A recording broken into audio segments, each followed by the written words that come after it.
Busca a Jesús cada mañana y prepárate para un día genial, porque no hay día completo sin adoración.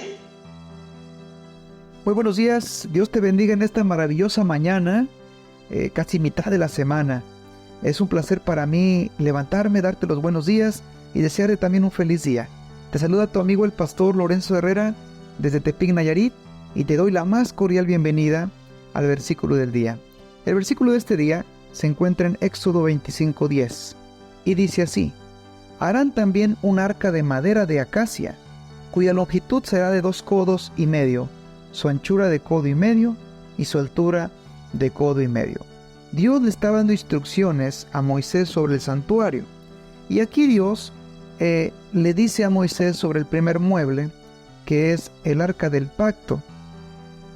Fíjense qué curioso, porque Dios le pide a Moisés que aparte del santuario le hagan esta arca que tenía que ser cubierta de oro. Pero ¿para qué servía este arca y qué simbolizaba? De paso, en el mismo capítulo, en Éxodo 25:22, tú puedes notar algo que Dios dice. Y dijo así Dios en ese texto: y de allí me declararé a ti, hablaré contigo sobre el propiciatorio de entre los 2 querubines que están sobre el arca del testimonio, todo lo que yo te mandare para los hijos de Israel. Fíjense qué interesante. Dios está en todos lugares. Las personas podían orar en cualquier lugar, pero para que Moisés pudiera hablar con Dios, para que Moisés pudiera escuchar a Dios, era importante que Moisés fuera al santuario, y Dios desde ahí, desde esa arca, Dios se iba a comunicar con él. Entonces podemos notar algo importante: Dios hablaba desde ahí. Y qué bonito, ¿no? Porque allí en el propiciatorio, en la tapa, entre los 2 querubines, en sus alas, se manifestaba la Shekinah, la presencia de Dios. Ahora, mira lo que dice la sierva de Dios en un escrito que realizó en 1911. Dice: el arca del santuario terrenal era el modelo de la verdadera arca del cielo. Allí, junto al arca celestial, hay ángeles vivientes, cada uno con un ala protegiendo el propiciatorio y extendiéndola hacia lo alto, al paso que las otras alas están plegadas sobre ellos como señal de reverencia y humildad. Todo esto que está recibiendo Moisés, la indicación de hacer un santuario, la indicación de hacer esta arca, venía directamente de Dios, porque Dios quería enseñar verdades que estaban en el santuario celestial. O sea, Dios en el cielo tiene un templo, Dios en el cielo tiene un santuario. Pero hay 2 puntos que veremos en este día, porque se va a desarrollar prácticamente en 2 días este versículo que estamos analizando sobre el arca. Y el primer punto es que el arca es un lugar de revelación. Dice así: la residencia de Dios entre el pueblo de Israel se producía en el lugar donde el Señor se le comunicaba y manifestaba. Dios dijo a Moisés: allí me manifestaré a ti, hablaré contigo desde encima del propiciatorio, de entre los 2 querubines que están sobre el arca de testimonio, todo lo que yo te mande a los hijos de Israel. En cierta ocasión, los hijos de Israel fueron hasta donde estaba el arca para consultar al Señor antes de ir a la guerra. Y él respondió, esto lo dice Jueces 20:27, es asombroso que Dios estuviera disponible en un lugar determinado, y dentro de él, en el espacio entre los 2 querubines del arca del pacto.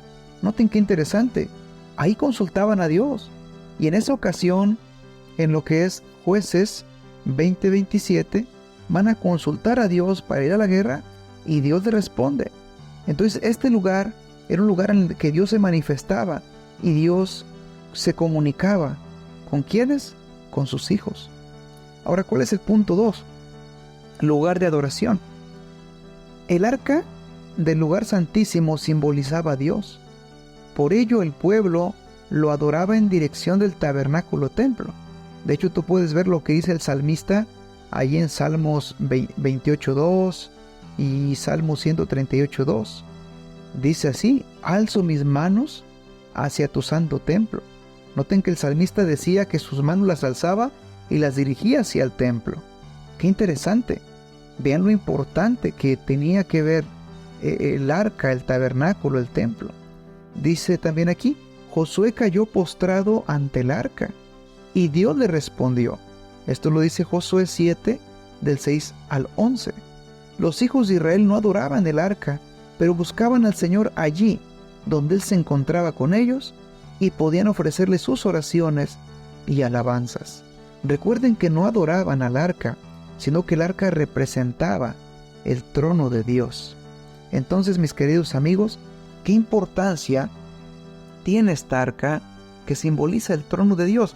Y qué importancia también de que cuando se le consultaba, Dios respondía. ¿Qué quiere decir esto?